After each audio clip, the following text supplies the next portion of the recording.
ওই যে আমাদের এক শ্রদ্ধেয় ভাই, বিখ্যাত আলেম দ্বীন, যার দ্বারা হাজার হাজার যুবক আল্লাহর পথে ফিরে এসেছিল, আলহামদুলিল্লাহ এখনো এসেছে, এখন তিনি মাঠে ময়দানে দাওয়াত দিতে পারছেন না। পারছেন? পারছেন।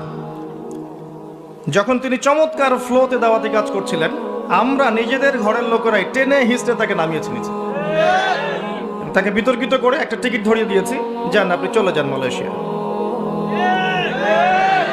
তিনি এখন নাই। তো যারা সমালোচনা করেছিল, বিতর্কিত করেছিল, তারা কি উনার জায়গা নিতে পারবে?